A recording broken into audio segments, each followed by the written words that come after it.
Before we open the garage today, we want to take a moment to give a shameless plug to our brand new website called justbarelychristian.com. At justbarelychristian.com, you'll find links to all episodes of The Soul's Garage, as well as blogs, contact information, jokes, and other nonsense. So check us out at justbarelychristian.com and let us hear from you. We know you're busy, but we get a real charge out of living vicariously through our listeners. And at justbarelychristian.com, you might even gain a few insights about life and faith so that you'll be more than justbarelychristian.com yourself. Well, let's hope so. Yuck, And yuck, now, yuck. because there's doings a transpiring, let's open up the garage. It's a place to work, a place to talk, maybe tell a story or two. It's a place to tinker with belief and ask what's good and true. There are things to keep and things to toss or see them differently. You'll find us in the Soul's Garage. Come share a laugh or three. The Soul's Garage, the Soul's Garage. Whatever your model of faith, let's question, ponder, wonder why on any path you take. Hello and welcome to the Soul's Garage. I'm David Ezekiel. And I'm Paris Donahue, and we've opened the garage door to hang out with you and tinker with this vehicle called faith in order to keep it running smoothly in all of our lives. There was one year, not too terribly long ago, when my wife and I decided to go to the Dominican Republic for the week of Thanksgiving. All of our kids were tied up with their in-laws and stuff, and so we weren't really going to have anywhere to go or have anybody over. So we decided we'd spend the week in the Dominican Republic. We had a great time.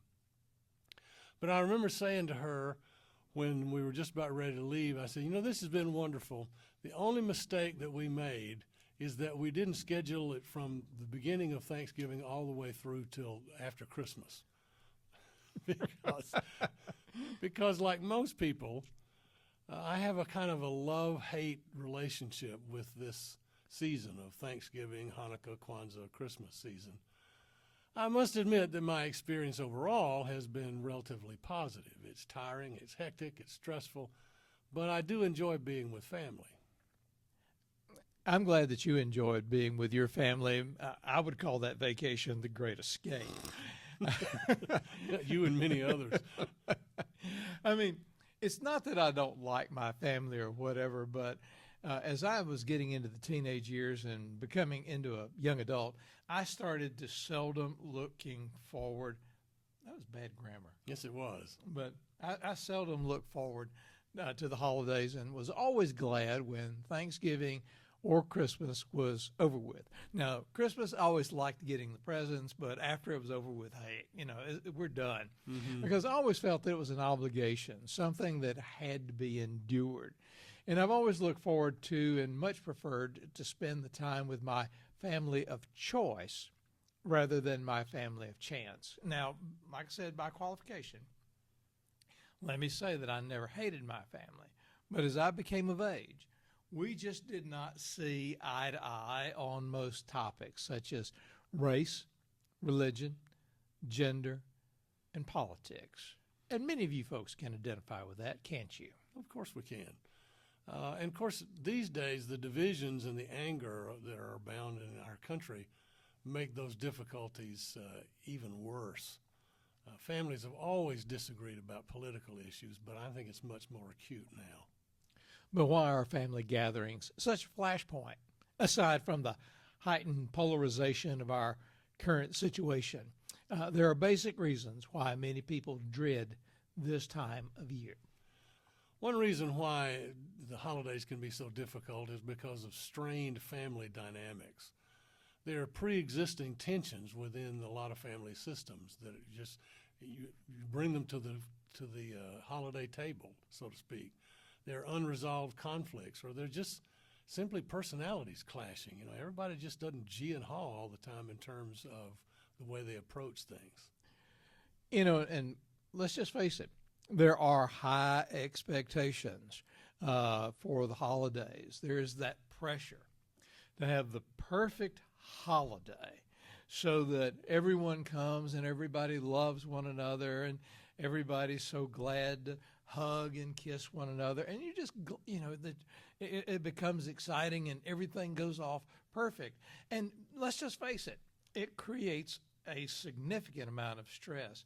Not to mention, you've got that vehicle called Hallmark Christmas movies, and all of those sappy movies that they broadcast, they just don't help.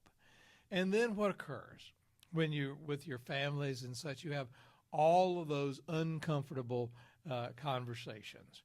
I mean, you're forced to answer those probing questions about your life, your career, your relationships, and all of that, let's just face it, are a major source of discomfort and where you just kind of cringe when you have to go through them. Yeah. You know those questions. When are you going to get married? You're not getting any younger.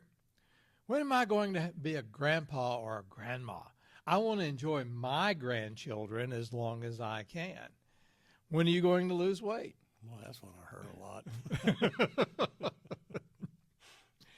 How come you haven't been promoted at your job? Your sister's husband got a nice raise. He got promoted to being the assistant manager at Burger King. Have you gotten any promotions or raises lately? So here's one I got from one of my church members told me. So I see your candidate didn't get elected president. She was asked by her favorite uncle, said, don't you think it's time to recognize that this is a man's world? And that was an actual question. Sure, one of my church members had sure. directed at her by a beloved uncle at the dinner table. Sure, I sure. mean, wow. I remember one year at Thanksgiving when much younger and starting my family, and I think it was my first daughter had been born that year, and we all got together at Grandma's for Thanksgiving, and she always had to give a little speech before we ate, and she said, well, we've had 3 new babies born into the family this year, each one of them prettier than the other one. and those of us who'd been the parents of one of those 3 thought, wait, did we just get dissed, or there's something we're missing here?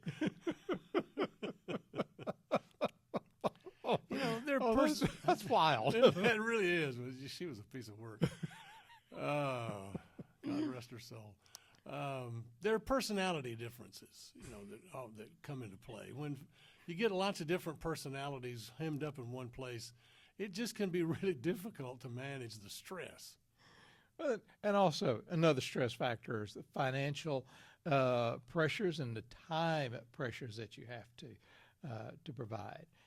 Such as the demands of gift giving, travel, decorating, and hosting can be overwhelming. And let's just face it, those items are not cheap, and it does create financial anxiety. Now, I've always both loved and loathed gift giving during the Christmas season. And I've loved giving gifts to people who are special to me. And I've gone to extraordinary lengths on occasion to find the perfect Christmas gift. But one year when I suggested around the Thanksgiving table, as it were, about what we're going to do for Christmas, I suggested we just all go in together and support a needy family. And I was rebuffed. I mean, the statement was, I don't care if it only costs $1. I want a gift with my name on it under the tree from every member of this family. Really? Yeah, right. That's the kind of stuff that you have to contend with. Now, if you go on the internet, you'll find lots of articles by reputable and sometimes not so reputable organizations or people suggesting various coping mechanisms for the holiday table, such as take breaks. Just don't put yourself in there the whole time. Limit alcohol use, at least while you're at the table. You may think you need to tank up a lot more later in the evening, but be that as it may. You can steer clear of conversations, steer them to positive topics or positive memories. Control your reactions. Don't get involved. Know what your role is in the family system, the family dynamic. I know that when my dad's family got together, we could be a pretty fractious bunch, but we were all loved to make music. You know, we'd eat until we were sort of in a coma, and then break out the guitars and banjos and fiddles and all that kind of stuff, and we just play music all afternoon. And you know what? When we were making that music, there was absolutely no division in the house whatsoever. We just concentrated on that, and it was a lot of fun. I still treasure those memories. Well, you know, but I will tell you, I have learned how to have the perfect stress-free Thanksgiving and Christmas. Is that right? Yeah. I just stuff the turkey with Prozac. No, I don't do that. It's not a bad idea. It's not a bad idea, right? Yeah. But growing up in my house, the focus was on pretending that it was a Norman Rockwell experience. Mm-hmm, mm-hmm. But, you know, but when you look at it, you know, we're making jokes about this kind of thing. And some of these things are, have been for us very real situations, and others have been real situations for other people as well. But the thing that's terribly important to remember is that the only person in the room who has control over me is myself. And I can choose how to engage or not engage. Exactly. And remember, that goes for the other people around the table, too. No matter what I do, I cannot control what another person thinks or acts or says, no matter how much I might try. And Lord knows I've tried. But, you know, try as I may, I could never control them. But I could control myself. If I chose the path of anger, I'll not change the others at the table, but I might be hurting myself. And this is where the family fight begins to erupt. And are we really revved up wanting to engage in a fight? Martin Luther King Jr. has a very famous quote. He says, "An eye for an eye and a tooth for a tooth just leaves the whole world blind and toothless." And that goes for the holiday table as much as it does in civil rights or politics or anything else. And so many of us just want to survive and get out of any toxic family drama any way that we can. Yeah. So as we all approach this holiday season, allow David and myself to point out a couple of things that we think might be important to hang on to. And one of them is, don't try to create old scenarios or old memories around the holiday gathering. Things have changed since you were a child. Things have changed since you were a teenager. Things have changed over the years. And you're only setting yourself up for more hurt and more heartache. You know, there really is an old expression that says a lot of water has gone under the bridge since then. Mm-hmm. And that really is true. Sure. You're not the same person. And you need to recognize that everybody that's at that family gathering is the same. They've all changed. They may look the same and feel the same to you, but they've had all kinds of different experiences. Their memories and their loyalties have changed, and we just have to deal with that. Yeah, I know. We were sitting around telling stories several years ago, and the funny thing was there were four of us that had been at the same scenario, and I won't go into all the details, but the funny thing was we all four remembered it differently. Of course, I was the only one to remember it correctly. Right, yeah, but, sure. You know, but I wasn't about to get into a fight, Right. To correct everybody. You go ahead and have your opinion, and you can all just be wrong. I know. And, look, I'm telling, one of my favorite expressions is, look, I'm telling this. When I'm done telling it, you can tell it any way you want to. It's a free country. But, you know, time and circumstances really have changed all of our lives and our thinking. And reflecting back on how you have changed and how you have grown, how you have engaged or encountered the world and your responses, what do you see when you think back about those aspects? Recognize that your friends, your family have had different experiences and different reactions, and they have reached different conclusions. Yeah. And then cut yourself some slack. and cut the other people at the gathering some slack. In my preaching days, in the pulpit, I would like to say that we need to extend some grace to each other, to those who irritate you, and to yourself. Because let's face it, each of us has some culpability in these ongoing dramas, whether we want to admit it or not, or whether we realize it or not. Yeah, most faiths speak of God's grace, God's graciousness in face of the massive screw-ups all of us have made, those that rebounded on us and those that rebounded on others. And most faiths encourage us to practice grace in all of our relationships. Nobody ever said practicing forgiveness and grace was easy.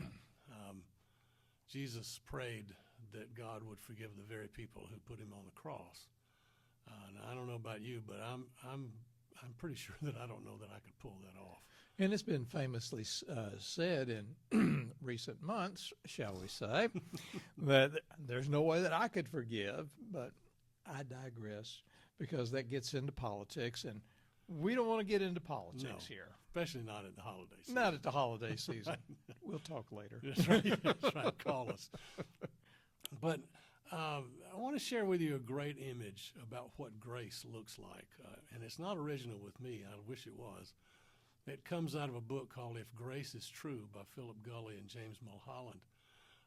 And the point is that they talk in the book about there's a metaphor, an image that's used quite oftentimes for the end times, the life to come, however you want to put it, of a great banquet, a great heavenly banquet, where there's everything you want to eat. And, when I think about that, I think of, just unlimited fried chicken and biscuits and gravy. That sounds good. Doesn't it, though? Yeah. Green beans cooked, wilted with some fat back in them, the way the Almighty intended. Ooh, yes. Anyway, I digress. I'll have to start drooling in a minute. But anyway, the image is that you're sitting at this banquet, and on one side of you is the person that you hurt the most during your lifetime. Maybe it was a spouse, maybe it was a child, maybe it was a friend. And the circumstances are endless about how we can hurt one another. But you've always felt rather guilty about that. And the fact that person that you've hurt is now there at that banquet with you is a great source of comfort for you. I'm sorry I did that. I'm so glad you're here. So glad to be with you. And hooray, hooray. But on the other side of you is the person who has hurt you the most during your lifetime. Again, it could be any kind of a hurt. It could be any kind of a slight. But the person that has wounded you the most is sitting on your other side. Now, how do you feel about that? Does that jar you a little bit? Does that grate on you somewhat? But I'm here to tell you that that's what we call the grace of God. And manifestations of it are in mighty short supply these days. Thinking about your illustration makes me feel like I'm in the middle, and that's not exactly a comforting thought, realizing that, they need to give me grace, of course, but do I need to give them grace? Well,